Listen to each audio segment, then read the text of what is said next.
Trading के 3 ऐसे indicators जो आपको ट्रेडिंग डिसीजन लेने में काफी हेल्पफुल हो सकता है और आपके ट्रेडिंग एनालिसिस को काफी बेहतर बना सकता है।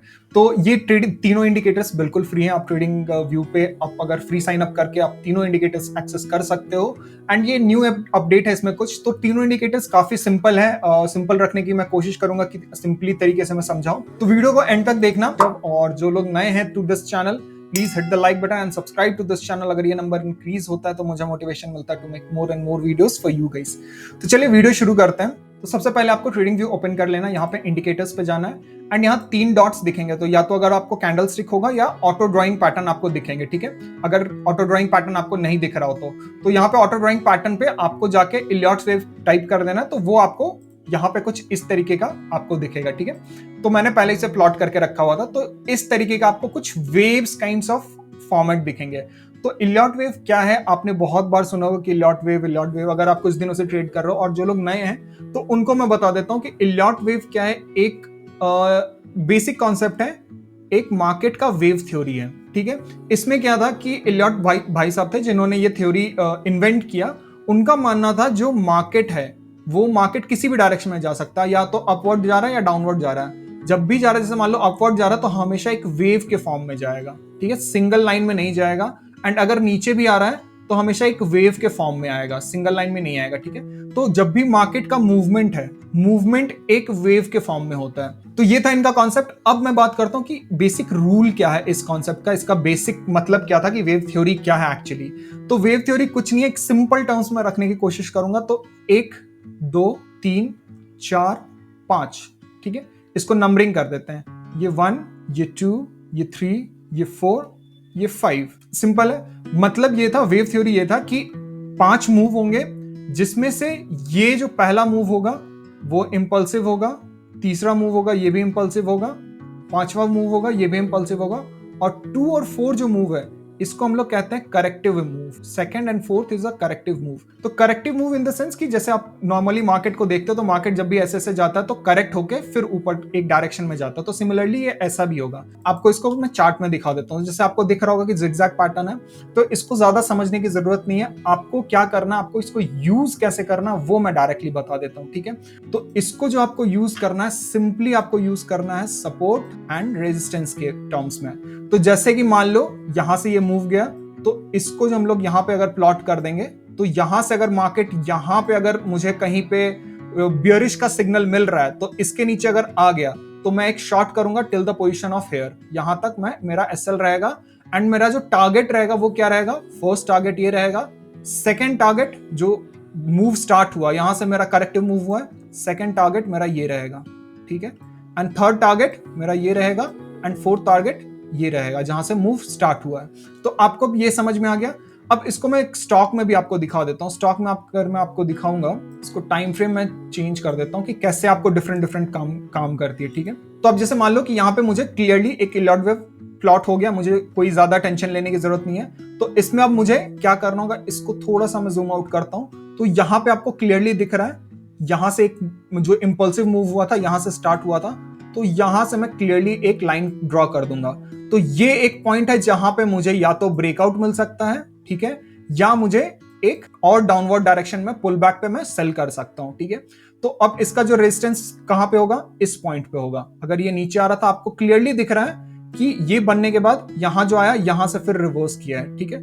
तो यहां पे आपको क्लियरली दिख रहा है। नेक्स्ट आपका यहां पे अगर आप देखो, इस पॉइंट पे रेजिस्टेंस था, इस सब पॉइंट पे आपको अगर रिवर्सल्स दिख रहा है तो आप यहाँ पे क्लियरली आप ट्रेड कर सकते हो। अब जैसे मान लो कि मुझे यहाँ पे रिवर्सल दिखेगा, यहाँ से मार्केट ऊपर जाने का कोशिश करेगा, तो मैं क्लियरली यहाँ से बाइंग ले सकता हूँ at the SL of this. First target ये, सेकंड टारगेट ये इन द शॉर्ट टर्म, ठीक है।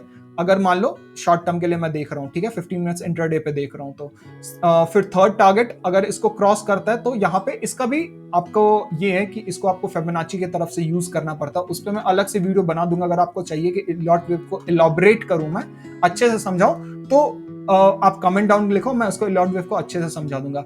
बट मैं अभी जो समझा रहा हूं कि आपको इंडिकेटर्स कैसे यूज करना है। सिंपली आपको जहां जहां ये आपको डायरेक्शन मूव दिख रहा है, ठीक है, जहां जहां आपको टर्निंग पॉइंट दिख रहा है वहां पे एक लाइन क्लिक कर देना, वही आपका सपोर्ट एंड रेजिस्टेंस हो जाएगा।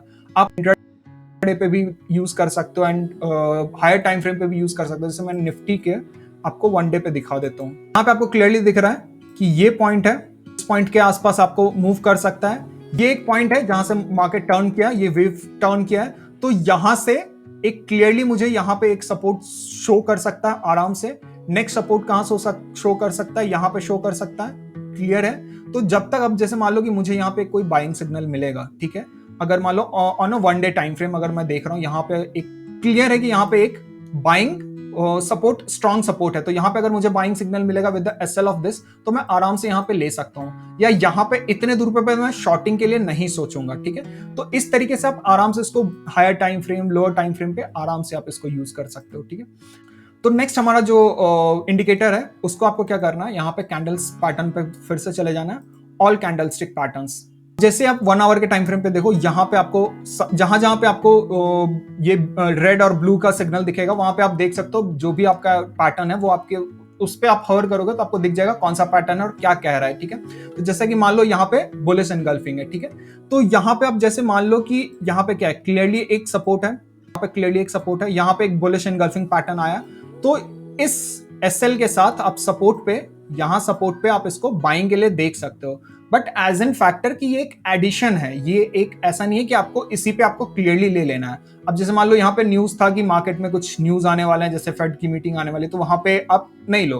बट इन ब्रॉडर अप्रोच, अगर मैं आपको ब्रॉडर अप्रोच में दिखाऊं, ठीक है, तो आपको समझ में आ जाएगा कि कहां कहां पे आपको लेना है। जैसे मान लो कि ये एक यहाँ पे आप देख लो, ठीक है, इस पॉइंट पे आपको लग रहा है कि ये क्लियरली एक जो पॉइंट है जहां पे ये गैप फिलिंग कर चुका है, तो यहां पे एक मूवमेंट के बाद अच्छा खासा यहाँ पे रिवर्सल्स हमें देखने को मिल सकता है। तो इस पॉइंट पे अगर आप देखो तो बियरिश एनगल्फिंग आ रहा है, तो इस पॉइंट पे जैसे ही बियरिश एनगल्फिंग आएगा तो इसका एसएल, ये एसएल के साथ आप आराम से इसको ट्रेड कर सकते हो। सिमिलरली यहाँ पे बियरिश एनगल्फिंग यहाँ पे अगर आपको आ रहा है तो यहाँ पे आप बियरिश एनगल्फिंग पे कर सकते हो। यहाँ पे अगर सब रेजिस्टेंस है, यहाँ पे क्लियरली एक रेजिस्टेंस है, तो यहाँ पे आप कर सकते हो। तो इसको आप आराम से यूज कर सकते हो कि कहां कहां आपको सिग्नल मिल रहा है और क्या वो रेजिस्टेंस पे है, सपोर्ट पे, तो वो चेक कर लो। तो आप मिक्सअप कर सकते हो, जैसे इलियट वेव से आप मिक्सअप कर सकते हो कि यहाँ पे देखो क्लियरली एक Elliot wave, fifth wave clear हो रहा था, तो यहाँ पे आप यूज कर सकते हो।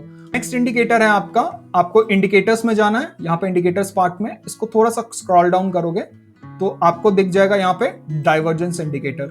देख लो कि यहाँ पे डाइवर्जेंस इंडिकेटर क्या है, कि जैसे कि मान लो यहाँ पे मुझे क्या दिख रहा है कि ये जो पॉइंट है, ये पॉइंट और ये पॉइंट, ठीक है, ये पॉइंट इस डायरेक्शन में जा रहा है। यहाँ पे ये जो हाई है और ये हाई है, इस हाई से ऊपर है, बट यहाँ जो आपका जो मूवमेंट आरएसआई काइंड ऑफ जो ग्राफ दिखा रहा है वो यहाँ पे इसका हाई इसके हाई से ज्यादा है। बट यहाँ पे क्लियरली देखो ये अपवर्ड डायरेक्शन में मीट हो रहा है, ये डाउनवर्ड डायरेक्शन में मीट हो रहा है, मतलब जो डायरेक्शन है वो टोटली अपोजिट हो रहा है, डाइवर्जेंस दिखा रहा है। तो इस पॉइंट पे आपको यहाँ पे मार्केट रिवर्स करने के चांसेस ज्यादा हैं। अब यहाँ पे बियर हो गया, यहाँ पे आप इंडिकेटर्स के साथ, आप पैटर्न के साथ इसको मिक्सअप कर लो तो यहाँ पे आपको अच्छी एंट्री मिल जाएगी, ठीक है। जैसे यहाँ पर देखो, ठीक है, यहाँ पे क्या हो रहा है, ये लेवल, ठीक है, ये लेवल और ये लेवल काइंड ऑफ सिमिलर है, बट यहाँ पे आपको डाइवर्जेंस दिख रहा है। तो यहाँ से अगर आप देखो क्लियरली मूव आ रहा है, क्लियर है। तो इस काइंड ऑफ टाइम में आप जैसे कि मान लो ऐसे इंडिकेटर्स को कब यूज करना, कब नहीं यूज करना, वो मैं बता रहा हूँ कि जब मार्केट क्लोजिंग टाइम पे हो, अगर मार्केट क्लोजिंग टाइम पे हो तो, और उस समय पे आपको डाइवर्जेंस दे रहा, तो ट्राई करो अवॉइड करने का, या एकदम स्मॉल एसएल लेने का आप कोशिश करो कि उसमें अगर आपको स्मॉल एसएल है तो वहां पे आप ट्रेड कर सकते हो। तो इस तरीके से आप टाइम फ्रेम चेंज कर सकते हो, आप एसेट्स चेंज कर सकते हो। जैसे मान लो आपने एचडीएफसी में किया तो एचडीएफसी में भी आप देख सकते हो कैसे आपको शो कर रहा है। तो ये 3 इंडिकेटर्स हैं जो आपको काफी हेल्पफुल हो सकता है आपको आपके ट्रेडिंग एनालिसिस को बेहतर बनाने में। मैं ये नहीं कह रहा हूं कि आप टोटली इसी पे आप बाइंग एंड सेलिंग करना शुरू कर दो, जो आपकी एनालिसिस है उस पे आपको एड ऑन बहुत अच्छा मिल सकता है इन तीनों इंडिकेटर्स से, ठीक है। तो अगर आप चाहते हो कि और भी मैं ट्रेडिंग व्यू पे ऊपर और भी वीडियोस बनाओ, या और कोई अदर टॉपिक्स आप देखना चाहते हो, तो मेक श्योर आप कमेंट करो, कमेंट करके मुझे बताओ कि कौन कौन से टॉपिक्स आप देखना चाहते हो। और अगर चाहते हो कि इलियट वेव पे मैं ब्रॉडली एक वीडियो बनाऊं तो उसके बारे में भी मुझे बताओ कि आप वो वीडियो चाहते हो, तो मैं बना दूंगा, ठीक है। तो till then, thank you and happy trading.